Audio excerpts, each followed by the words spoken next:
উত্তর ত্রিপুরা জেলার ধর্মনগর শহরের সেন্ট্রাল রোডে অবস্থিত একটি দীর্ঘদিনের ব্যবসা প্রতিষ্ঠানের বিরুদ্ধে উচ্ছেদ ও বকেয়া অর্থ আদায়ের নির্দেশ দিয়েছে ধর্মনগর সিভিল আদালত। আদালতের চূড়ান্ত পরোয়ানায় দোকানঘর খালি করার পাশাপাশি প্রায় ৯৫,৫৬৩ টাকা পরিশোধের নির্দেশ দেওয়া হয়েছে। আদালতের নথি অনুযায়ী সেন্ট্রাল রোডের বাসিন্দা কোহিনুর রায়ের দায়ের করা টাইটেল স্যুট মামলার ভিত্তিতে মেসার্স নিউ পাদুকালয় নামে ব্যবসা প্রতিষ্ঠানটির বিরুদ্ধে ওয়ারেন্ট ফর পজিশন জারি করা হয়। বর্তমানে প্রতিষ্ঠানটির স্বত্বাধিকারী হিসাবে সুকুমার দেবনাথের নাম উল্লেখ রয়েছে।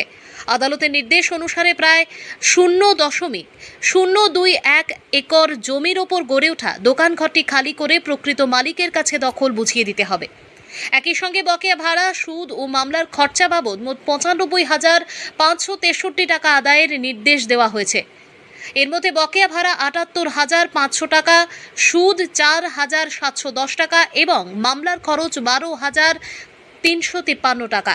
বুধবার আদালতের নিযুক্ত কর্মীরা ঘটনাস্থলে গিয়ে আদালতের নির্দেশ কার্যকর করেন। দোকানঘরটি তালাবদ্ধ করে সেখানে আদালতের নোটিশ টাঙিয়ে দেওয়া হয়। ঘটনাকে কেন্দ্র করে এলাকায় চাঞ্চল্যের সৃষ্টি হয়। জায়গার মালিক কোহিনুর রায় জানান, দীর্ঘ আইনি লড়াইয়ের পর আদালতের রায়ে তিনি ন্যায় বিচার পেয়েছেন। তিনি আদালত এবং মামলায় সহযোগিতাকারী আইনজীবী দলের প্রতি কৃতজ্ঞতা প্রকাশ করেন। মামলায় তাঁর পক্ষে আইনগত লড়াই পরিচালনা করেন সিনিয়র অ্যাডভোকেট ঋষিকেশ নাথ। আদালত স্পষ্ট জানিয়েছে, নির্দেশ বাস্তবায়নে কোনো বাধা সৃষ্টি করা হলে বা আইন অমান্য করা হলে সংশ্লিষ্টদের বিরুদ্ধে আইনানুগ ব্যবস্থা গ্রহণ করা হবে। ধর্মনগরের ব্যস্ত বাণিজ্যিক এলাকায় ঘটে যাওয়া এই ঘটনাকে ঘিরে ব্যবসায়ী মহলে ব্যাপক আলোচনা শুরু হয়েছে। ধর্মনগর প্রতিনিধি রিপোর্ট, প্রতিদিন ত্রিপুরা। দেখলাম দোকানটা বন্ধ করে দিয়েছেন, কি ব্যাপার? In the court of civil জাজ junior division Dharmanagar north Tripura, case number হলো execution T 2/2025। Kohinoor Roy versus Sukumar Debnath. আজকে অত্র আদালতের আদেশ মোতাবেক